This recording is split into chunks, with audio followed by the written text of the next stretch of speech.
Video like जरूर कर लीजिए और ऐसे वीडियो लगातार फ्री में पाने के लिए चैनल को तुरंत सब्सक्राइब कर लीजिए और बेल आइकन को जरूर टैप कर लीजिए ताकि आगे भी सारे वीडियो आपको मिलते रहे। यूट्यूब में फॉलो करते हैं तो प्लीज ये वाला फ्री टेलीग्राम चैनल जरूर ज्वाइन कर लीजिएगा। सारे नोटिफिकेशन सारे अपडेट यहीं पे आते हैं, ध्यान रखिए। मेरा नाम है वैभव और आप लोग देख रहे हैं UPPSC best online coaching YouTube channel. आज के इस वाले वीडियो में हम लोग बात करने वाले हैं यहाँ पर हिस्ट्री के कुछ इंपॉर्टेंट क्वेश्चंस की। कोशिश ये रहेगी कि जहाँ कहीं पॉसिबल हो और जहाँ कहीं ज़रूरत है वहाँ पर हम अपने एंकर पॉइंट्स या फिर छोटी छोटी सी ट्रिक्स बनाते हुए चलें ताकि ये क्वेश्चन आपके जहन में अभी वीडियो देखते देखते बैठ जाएं और फिर शायद आपको इनको रिवाइज़ करने की भी ज़रूरत ना हो और जब भी कभी आप क्वेश्चन देखो तो उसके सही आंसर तक आप पहुंच जाओ। सो आइए शुरू करते हैं आज के सेशन को। पहला यहाँ पर क्वेश्चन है कि मुगल शासन में तांबे का सिक्का ये क्या कहलाता था, रुपया, दाम, टंका या फिर शमसी। सो अगर हम जैसे ही बात करते हैं मुगल शासन की तो आज की डेट में ये बहुत ज़्यादा प्रचलन में रहता है मुगल। क्यों? क्योंकि आज की डेट में जो सत्ता पक्ष है वो ये चाहती है कि कैसे भी करके जो है मुगलों ने जो कुछ करा उसको डिमोनाइज किया जाए, मतलब उसका नामो निशान एक तरीके कहिए तो लोगों के जहन से मिटा दिया जाए, ये एक कोशिश रहती है। बट आप सोचो कि अगर कितना भी कोई कुछ कर ले, क्या आपके जहन से, आपके दिमाग से, आपके लाइफ से रुपए को निकाल सकती है? This is just impossible. बिना रुपए के बारे में सोचे हुए आप मतलब क्या कोई नौकरी भी ज्वाइन नहीं करोगे। आप सरकारी नौकरी की तैयारी कर रहे हो, रीज़न बीइंग व्हाट कि आगे जाके आप अर्न करना चाहते हो, अब रुपया कमाना चाहते हो। तो ये जो टर्म है, ये जो शब्द है रुपया, ये किसने दिया? तो ये दिया था भैया किसने? मुगलों ने। ठीक है। चांदी का जब इनके यहाँ मतलब चांदी के इन्होंने वो शुरू करी, करेंसी शुरू करी, तो उसका जो चांदी का सिक्का होता था उस सिक्के को क्या कहा गया? रुपया। अब इसको तो नहीं मिटा सकते आप, ये भी तो मुगलों का ही दिया हुआ है। ठीक है। अब बात हो गई, चलिए चांदी वाला तो ये हो गया। अब तांबे का सिक्का। तांबे का सिक्का आज की डेट में कहीं भी आप कोई सामान लेने जाते हो, कोई पूछते हो कि भाई इसका दाम क्या है, दाम तो बता दो पहले, खरीद तो बाद में लेंगे। तो ये जो दाम पूछते हो ना, ये भी किसने दिया है आपको? मुगलों ने ही तो दिया है। वहाँ पर जो उस टाइम पर जो आपका ये तांबे का सिक्का चलता था उसको दाम बोलते थे और ये चांदी के सिक्के का 1/40 भाग होता था। मतलब इसकी वैल्यू चांदी के सिक्के के 40वें भाग के बराबर होती थी। याद रखना, काफ़ी इंपॉर्टेंट है। इतनी कहानी आपको बताई है, आपको शायद याद रहेगा। अच्छा, ये कमेंट सेक्शन में एक आदेश वर्मा है, ज्योग्राफी का जो शायद कल का वीडियो है, उसमें उन्होंने बोला है कि सर क्या आप जो है वो रूलिंग पार्टी के अगेंस्ट हैं या फिर ओपोनेंट पार्टी के समर्थक हैं, जो आप बीजेपी पर या फिर जो सत्ता पक्ष है उसके बारे में आप बोलते रहते हो। मतलब वीडियोस में जो ट्रिक बनाता हूँ मैं ताकि आपको याद रहे, इसके लिए मैं क्यों उनका ही यूज़ करता हूँ। तो देखो उसका एक सिंपल सा रीज़न है, वैसे ये पढ़ाई से हट के है, बट यहाँ पर उन्होंने क्वेश्चन किया है, कमेंट किया है, इसलिए बता रहा हूँ।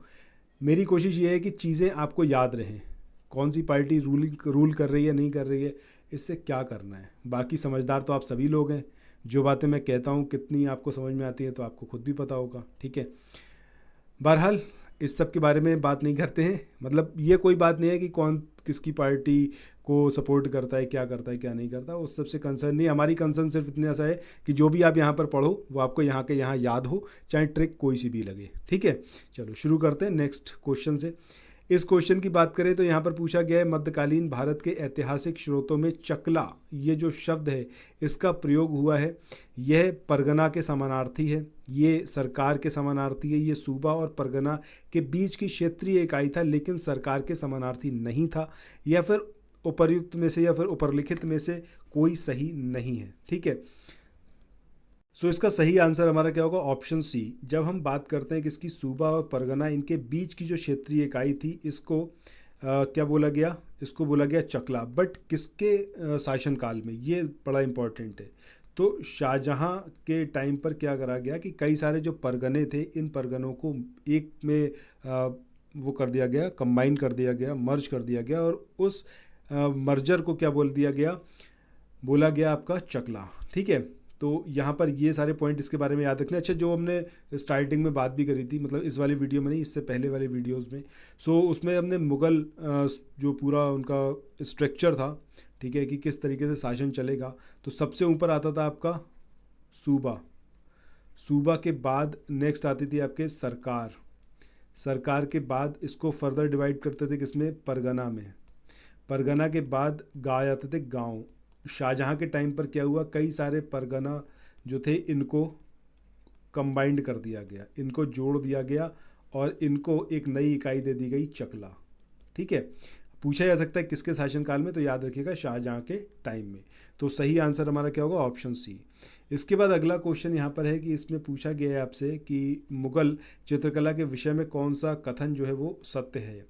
अब ये युद्ध दृश्य इसमें होते थे, पशु पक्षी और प्राकृतिक दृश्य होते थे, दरबारी चित्रण होता था, या फिर उपयुक्त में से सभी। तो सही आंसर क्या आएगा आपका, उपयुक्त सभी जो है वो इसका आंसर होगा।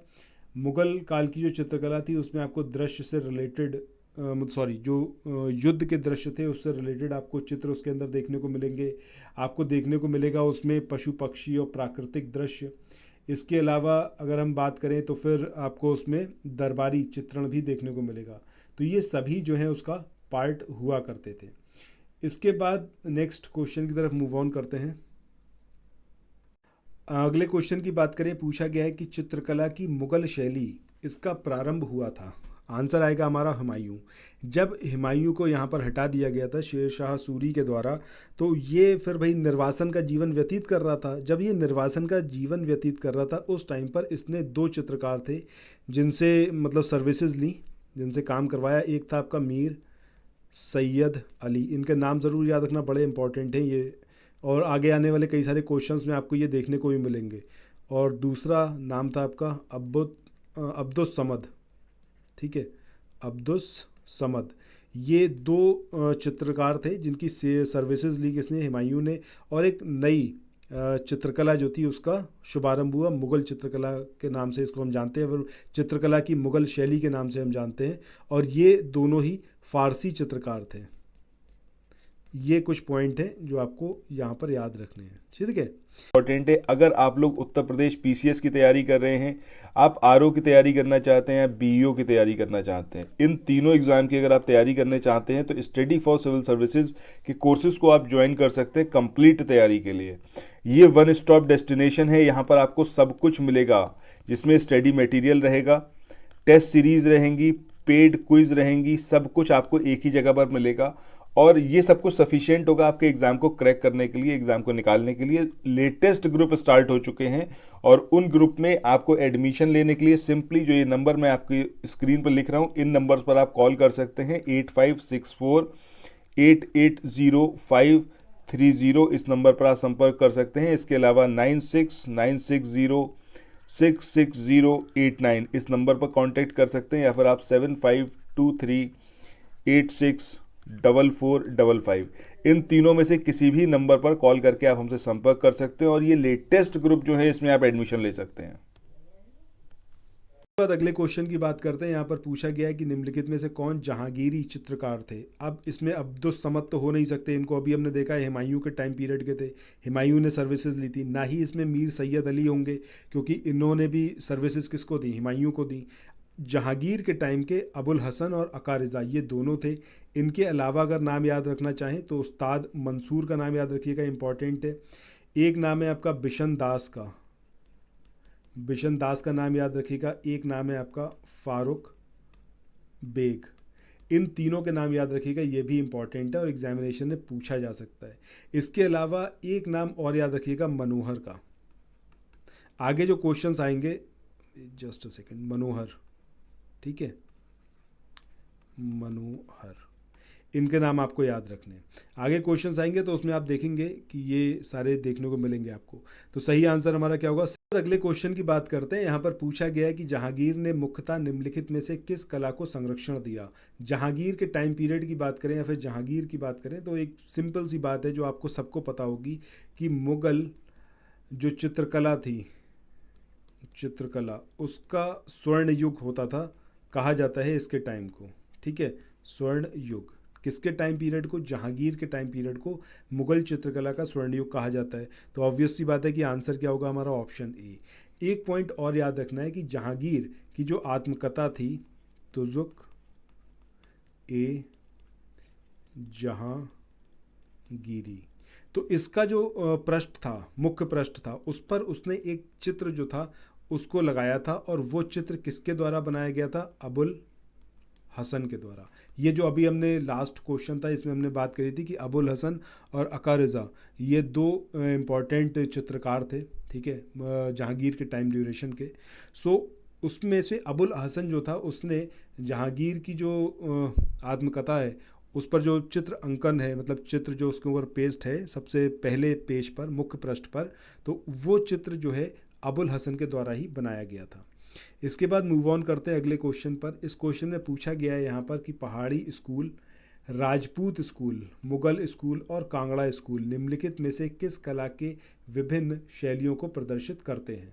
सो ऑब्वियस सी बात है कि इसका सही आंसर हमारा क्या आएगा, ऑप्शन बी यानी कि चित्रकला। इसके बाद चलते हैं अगले क्वेश्चन की ओर। इस क्वेश्चन में यहाँ पर पूछा गया है कि निम्नलिखित में से कौन सा एक संगीत वाद्ययंत्र या फिर संगीत वाद बजाने में औरंगजेब को दक्षता थी। अब ये कौन सा है जिसमें औरंगजेब बहुत निपुण था उसको बजाने में। अब ये सितार है, ये पखावज है, या फिर ये वीणा है, या फिर उपर्युक्त में से कोई नहीं। तो सही आंसर क्या आएगा हमारा, वीणा। वीणा को बजाने में ये मतलब निपुण था औरंगजेब। वैसे कहा जाता है कि औरंगजेब जो था ये मानता था कि संगीत जो है वो इस्लाम का विरोधी है और इसी वजह से उसने उस पर पाबंदी भी लगा दी थी। लेकिन उसी के टाइम ड्यूरेशन में फ़ारसी भाषा में भारतीय शास्त्रीय संगीत पर सबसे ज़्यादा बुक्स लिखी गई हैं। ये एक अलग तरीके की मतलब एक कहें तो एक विडंबना टाइप की है कि एक तरफ वो ये बात मानता था कि संगीत जो है ये इस्लाम का कट्टर विरोधी है और इस्लाम में संगीत की बिल्कुल जगह नहीं है, और दूसरी ओर उसी के टाइम पीरियड में सबसे ज़्यादा जो भारतीय शास्त्रीय संगीत पर बुक्स लिखी गई फ़ारसी भाषा में, ठीक है, वो उसी के टाइम पर यह काम हुआ।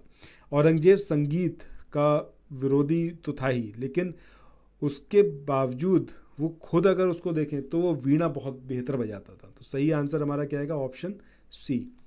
इसके बाद नेक्स्ट क्वेश्चन की बात करते हैं।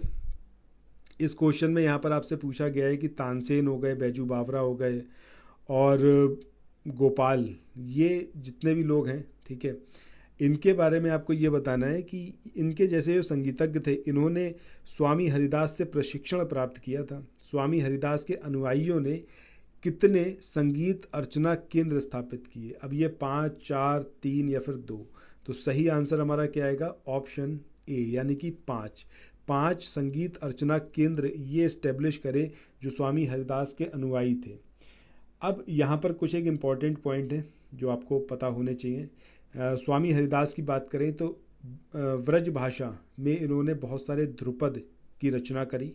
और स्वामी हरिदास की अगर हम बात करें कि शिष्य जो मेन शिष्य थे जो आपको पता होने चाहिए, इसमें एक तो आपके तानसेन, इनका नाम याद रखना ही है आपको, बैजू बावरा का नाम याद रखना है, इसके अलावा गोपाल का नाम याद रखना है, गोपाल नायक का। इसके अलावा अगर हम बात करें तो मदन लाल, इनका नाम भी याद रखिएगा, ये भी शिष्य थे इनके, ठीक है। तो चाहे तानसेन की बात करें, चाहे बैजू बावरा की बात करें, चाहे हम बात करें गोपाल नायक की या फिर मदन लाल की, ये सारे के सारे शिष्य थे किसके, हरिदास के, स्वामी हरिदास के। इसके बाद मूव ऑन करते हैं नेक्स्ट क्वेश्चन पे। यहाँ पर पूछा गया है कि अकबर के शासनकाल में ध्रुपद गायकों में सम्मिलित थे। अब ये तानसेन थे, हरिदास थे, सूरदास थे या फिर ये थे विलास खान। तो सही आंसर हमारा क्या आएगा, अभी हमने देखा है कि भाई स्वामी हरिदास ये तो थे ही थे और इनके शिष्य कौन से तानसेन, तो ये भी थे। तो सही आंसर क्या आएगा हमारा, ऑप्शन मतलब पहला वाला और दूसरा वाला, ये दोनों थे। तो हमारा आंसर क्या होगा, पहला और दूसरा, यानी कि ऑप्शन ए जो है वो यहाँ पर सही होगा। वहीं जब हम बात करते हैं किसकी, विलास खां की, तो ये आपके जहांगीर के दरबार में थे, ठीक है, या फिर जहांगीर के मेन गायक थे। इसके बाद अगले क्वेश्चन की बात करें, पूछा गया है कि प्रसिद्ध तानसेन का मकबरा ये कहाँ पर लोकेटेड है। अब ये ग्वालियर में है, या आगरा में है, झांसी में, या फिर ये जयपुर में है। तो सही आंसर क्या आएगा, ऑप्शन बी यानी कि ग्वालियर में लोकेटेड है। इसके बाद अगले क्वेश्चन की बात करें, इसमें यहाँ पर पूछा गया है आपसे कि निम्नलिखित में से किस मुगल शासक ने लाला कलावंत से हिंदू संगीत की शिक्षा ली थी। अब ये कौन सा इसने कि इनसे शिक्षा ली थी, लाला कलावंत से। अब ये अकबर थे, हुमायूं थे, जहांगीर थे या फिर शाहजहां। सो अकबर के बारे में हमने काफ़ी कुछ बात करी है, हमने ये देखा है, जाना है, समझा है कि अकबर एकदम धर्मनिरपेक्ष व्यक्ति था और वो हर धर्म को एक समान निगाह से देखता था, समान इज्जत सम्मान देता था। तो जैसा आप यहाँ पर देख रहे हो, लाला कलावंत से हिंदू संगीत की बात हो रही है, उसकी शिक्षा ली तो कौन ले सकता है भाई, अकबर ही ले सकते हैं। तो आंसर हमारा क्या होगा, ऑप्शन सी। इसके बाद मूव ऑन करते हैं अगले क्वेश्चन पे। यहाँ पर पूछा गया है कि गुलबदन बेगम ये किसकी पुत्री थी। यहाँ पर बताना है कि गुलबदन बेगम किसकी पुत्री थी। तो सही आंसर यहाँ पर हमारा क्या होगा, ऑप्शन ए यानी कि बाबर की। इसके बाद मूव ऑन करते हैं अगले क्वेश्चन की ओर। इस क्वेश्चन में यहाँ पर पूछा गया है कि मुगल काल में निम्नलिखित में से किस महिला ने ऐतिहासिक विवरण लिखे हैं। तो सही आंसर हमारा क्या होगा, गुलबदन बेगम। ठीक है, इन्होंने ऐतिहासिक विवरण लिखे हैं और इन्होंने ये खुद इस चीज़ को एक्सेप्ट किया कि अकबर के कहने पर इन्होंने जो था वो हुमायूं का और बाबर का जो इतिहास था उसको इन्होंने अपनी मेमोरी के अकॉर्डिंग लिखा था। और हुमायूं के और कामरान के बीच में जो युद्ध हुआ था उस युद्ध का वर्णन भी इन्होंने किया है। तो सही आंसर हमारा क्या होगा, गुलबदन बेगम। नेक्स्ट क्वेश्चन पे मूव ऑन करते हैं। अगला क्वेश्चन ये है कि हुमायूं नामा की रचना किसने करी। तो अभी हमने देखा है कि गुलबदन बेगम इनके द्वारा जो है हुमायूं नामा की रचना की गई। सो इसी के साथ आज के इस वाले सेशन को यहीं पर एंड करते हैं, फिर मिलते हैं नेक्स्ट वीडियो में। आई होप ये सीरीज़ आपको पसंद आ रही है। कोई भी सजेशन फीडबैक हो तो comment section is for you, वहाँ पर आइए अपनी बात ज़रूर रखिए। Thank you so much, bye bye.